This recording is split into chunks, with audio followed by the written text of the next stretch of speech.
Hello, this is Neil Baum from New Orleans, Louisiana, and I would like to take about 7 or 8 minutes to tell you about the concept of creating what I call an elevator speech, or how to get your point across in 30 seconds.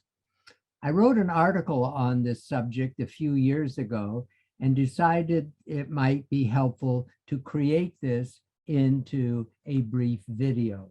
The video will cover what is an elevator speech. I'll tell you why it's effective, and I'll give you 3 suggestions for crafting your own elevator speech. The truth is that the average human has an attention span that has decreased from 30 seconds to about 7 seconds today. And consider that the average goldfish has an attention span of 8 seconds. We really don't do very well as far as paying attention. An elevator speech tells your story in 30 seconds, or the time that it might take from an elevator to go from a ground floor to the top of the building.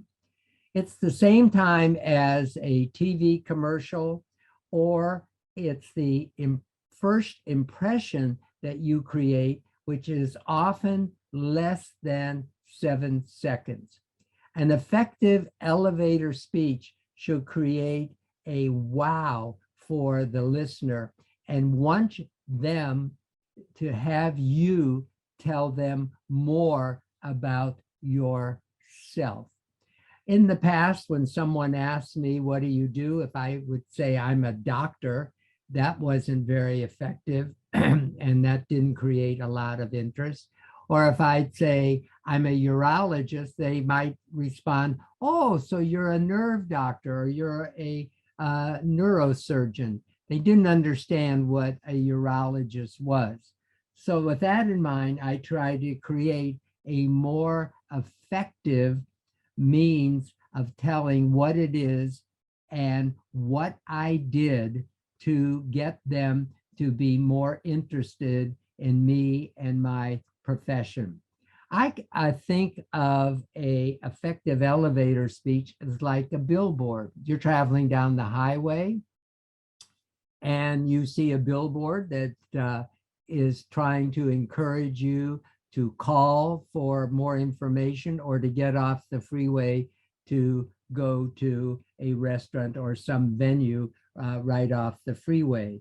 You have only a few seconds when someone is driving on the freeway to capture their attention, to make give them a call to action.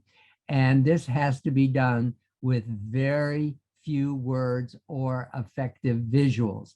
If you want examples of an effective elevator speech, I recommend you tune into the program called Shark Tank.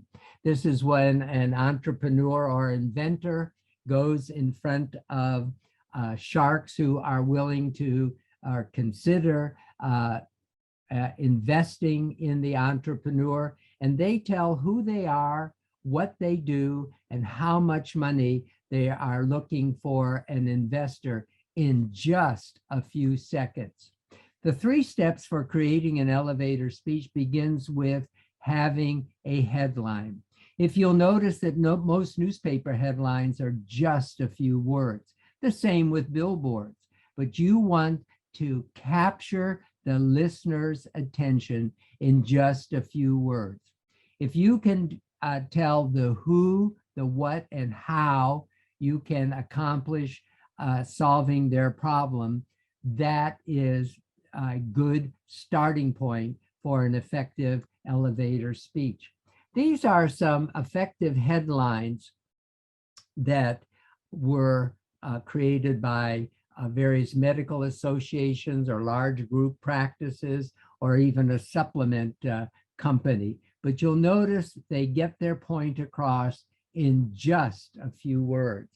My elevator speech or headline, when someone asks what I do, depending on the listener that I'm talking to, I tell them about something I do, such as I am one who fixes urinary pipes in both men and women.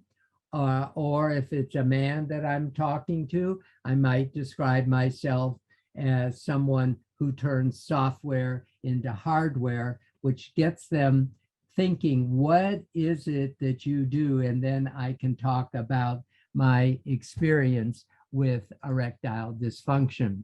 The second part of an elevator speech is the how. How will you achieve the promise that you gave in your 7 to 10 word headlines? This is 1 to 3 sentences that focuses your listener to encourage them to want to learn more.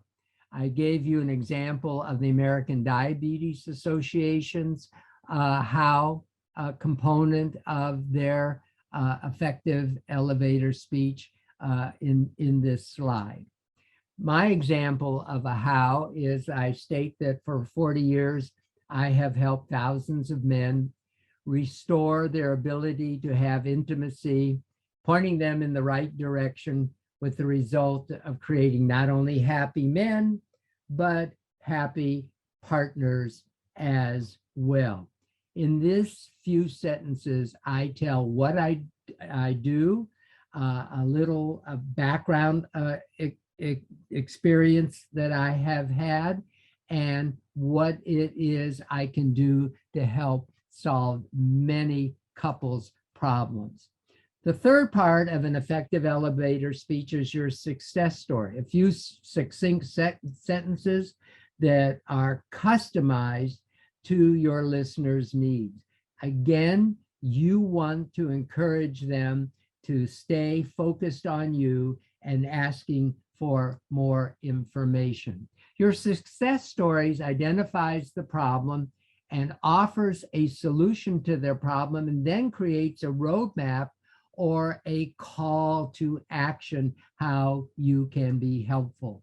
For example, in my elevator speech, I tell what it is that I do, and then I offer them a copy of my recent book if they will give me their email address. As a result, I explain who I am, what I do, and offer them something that I think is of value, and I have captured their email address and can start a relationship with a potential patient. The bottom line is an elevator speech is your opportunity to tell who you are and what you do and connect with potential patients. It's a good opportunity to take you and your practice from the ground floor to the top of your medical career.